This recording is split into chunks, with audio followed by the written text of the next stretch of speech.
The most powerful armored spearhead in the German army wasn't stopped by American tanks. It wasn't destroyed by artillery. It died because it ran out of fuel. It's 3 hours a.m. on December 17th, 1944, and somewhere in the frozen forests of Belgium, SS Oberturmbannführer Joachim Peiper is staring at a map that is about to destroy his entire operation.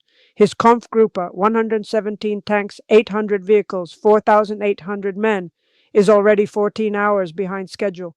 The road assigned to him, Rollbahn D, was supposed to be the highway to Antwerp.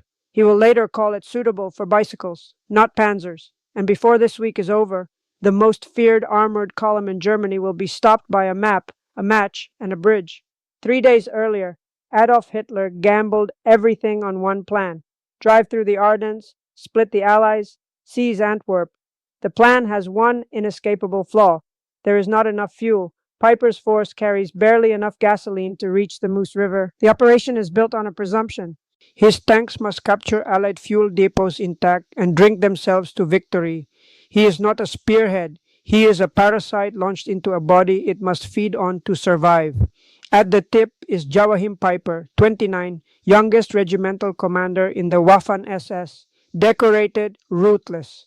His unit on the Eastern Front earned the nickname the Blowtorch Battalion. That is precisely what makes the next 8 days so extraordinary. The offensive opens at 5:30 a.m. on December 16th with a thundering artillery barrage. Peiper's column never moves. The infantry ahead of him tasked with punching the hole for his armor stalls against the stubborn American 99th Infantry Division.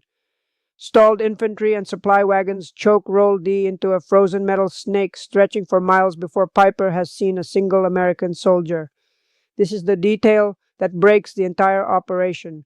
There is only one road in this sector capable of carrying heavy armor, and it is already dying. Every idling engine drinks the fuel he cannot spare. By midnight, he orders his Panthers to physically shove friendly vehicles off the road. He is fighting his own logistics before he has fired a shot. When Peiper finally reaches Landsrath at the front, a single American platoon, 18 men under Lieutenant Leibu, has held up an entire German parachute battalion for 9 straight hours.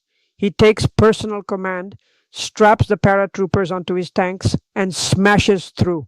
The delay costs him 18 critical hours he will never recover. Dawn, December 17th.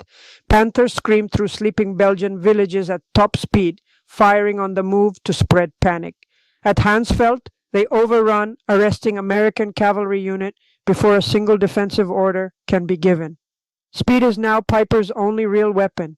If the Americans form a coherent line, his fuel-starved heavy tanks will be caught in a static slugging match they cannot sustain.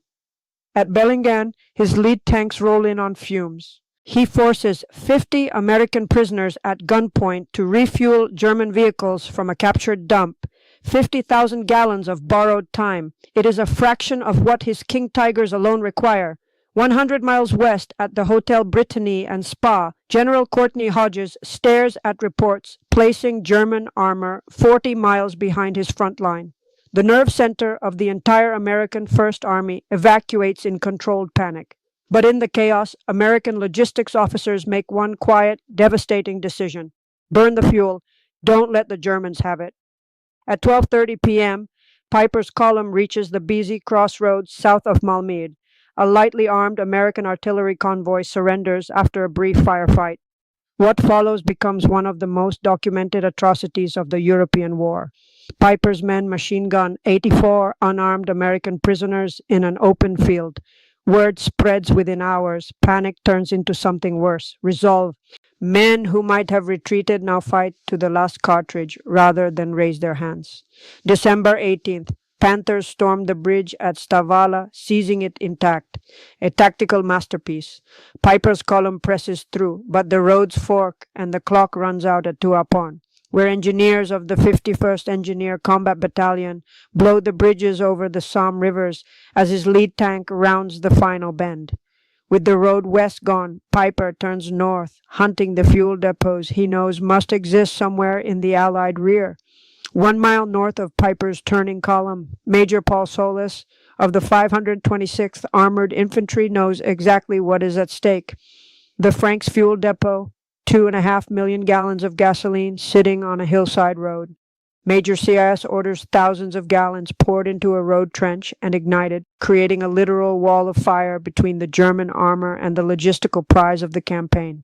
Facing stiffening resistance, Peiper realizes the northern route is dead. The fuel he desperately needs is close enough to smell, but impossible to reach. Bleeding time and gasoline, he turns his armor west toward the villages of Gleize and Stumont. He is driving straight into a trap. Peiper reaches Stumont, the deepest penetration of the entire German offensive.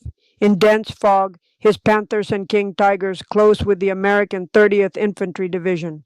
On narrow streets, the King Tiger cannot maneuver. Once the lead tank is knocked out, the column freezes. That same afternoon, American forces recapture Stavelot behind him. The trap snaps shut. Kampfgruppe Peiper is encircled. In the confusion of the Stumont fighting, Major Hal Macau, commanding officer of the 2nd Battalion, 119th Infantry Regiment, moves through the woods to personally link up with an adjacent unit. A German outpost steps out of the tree line. The battalion commander is a prisoner.